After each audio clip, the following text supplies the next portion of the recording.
Saya Agung Adi Putra Wigunajaya. Hari ini saya akan memaparkan laporan praktikum petrologi acara ke-7, yaitu penamaan batuan metamorf foliasi.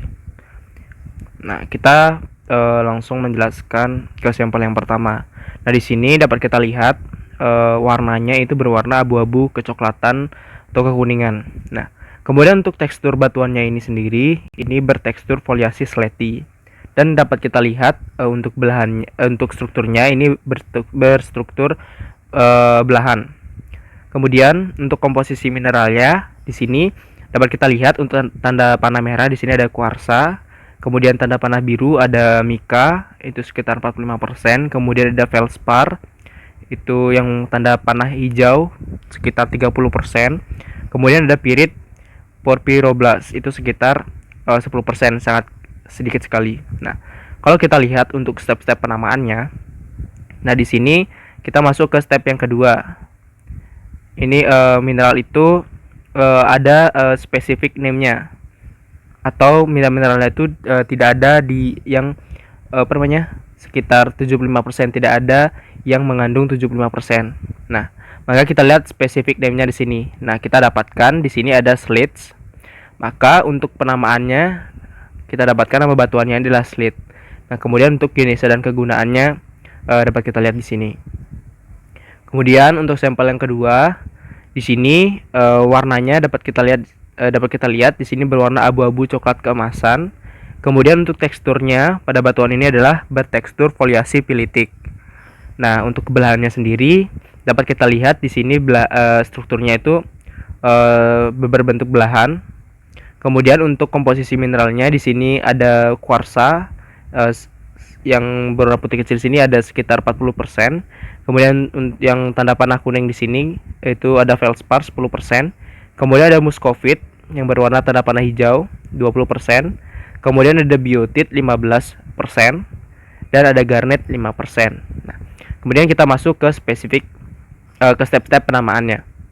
Nah, ini sama seperti sampel yang pertama. Mineral ini mengandung struktur yang memiliki spesifik nama. Nah, kalau kita lihat di sini di listnya, nah kita lihat di sini untuk mineralnya ini adalah pilit, masuk ke pilit. Nah, maka dapat kita simpulkan nama batuan ini adalah pilit. Kemudian ini adalah genesa dan kegunaannya. Kemudian lanjut ke sampel yang ketiga. Nah, di sini untuk warna batuannya sendiri berwarna abu-abu kekuningan. Untuk teksturnya di sini bertekstur foliasi skistos. Dan untuk strukturnya batuan ini dapat kita lihat ini seperti berlayar-layar gini ya. Kemudian untuk komposisi mineralnya di sini ada muscovite yang berwarna tanda panah hijau itu sekitar kira-kira 20%. Kemudian ada biotit itu sekitar 30%-an. Kemudian ada garnet porphyroblast itu sekitar 15%-an juga yang menonjol, yang kelihatan menonjol. Kemudian ada klorit sekitar 10%-an dan ada kuarsa 25%. Nah, ini untuk qualifiernya itu ada garnet. Kemudian root name-nya skis.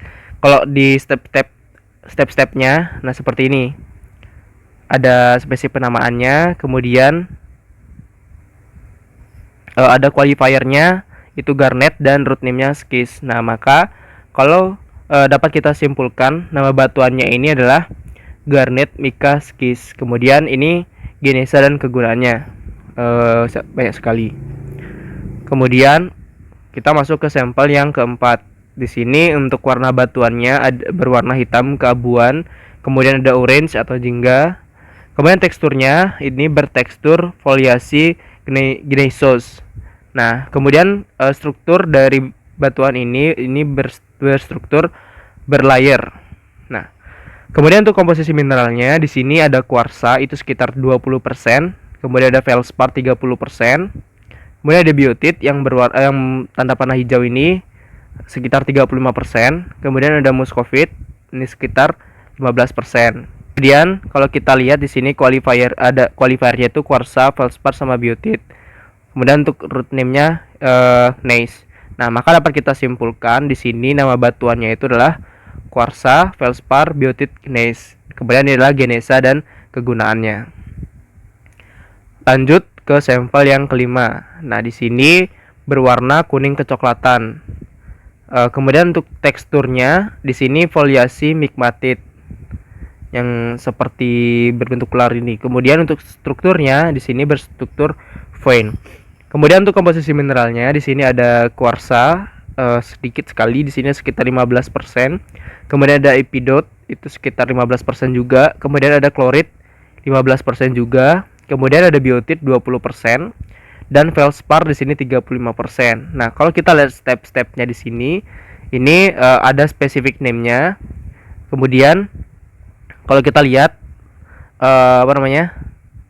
yang ini mineral-mineralnya, maka spesifik mineralnya di sini untuk yang migmatit itu ada ini. Kemudian penamaannya dapat kita simpulkan ini adalah migmatit. Kemudian ini ada genesa serta kegunaannya. Kemudian ke sampel yang keenam, di sini berwarna hitam dan putih. Kemudian untuk teksturnya foliasi melonitik dan strukturnya berlayer. Nah, di sini untuk komposisi mineralnya ada muscovite sekitar 20%, ada biotit 35%, ada kuarsa 30% dan ada plagioklas 15%. Nah, kalau kita lihat step-stepnya ini sama seperti yang sebelumnya. Kemudian kita lihat untuk spesifik name-nya pada melonit. Nah, dapat kita simpulkan bahwa nama batuannya ini adalah melonit dan ini adalah genesa serta kegunaannya. Kemudian sampel yang ketujuh, di sini nama batuan warna batuannya di sini hitam keabuan. Kemudian ada putihnya juga yang lebih dominan dan teksturnya di sini foliasi gneiss. Kemudian untuk strukturnya itu berstruktur berlayer dan komposisi mineralnya di sini ada garnet sekitar 5%. Kemudian ada biotit 25%, muscovite 25% dan ada plagioklas 30%. Kalau kita lihat step-stepnya, nah di sini batuannya ini memiliki gneiss strukturnya dan ada batuan ini adalah termasuk ke gneiss-nya. Nah, maka dapat kita simpulkan untuk nama batuannya ini adalah biotit, muscovite, plagioklas, gneiss dan ini adalah genesa serta kegunaannya. Nah, kemudian pada sampel yang terakhir yang nomor 8, di sini nama batuannya itu warna batuannya ini coklat keabuan.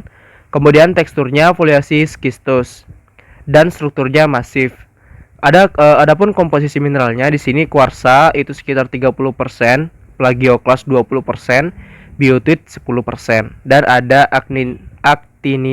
actinolit itu sekitar 40%. Nah, kalau kita lihat di sini step-stepnya, batuan ini memiliki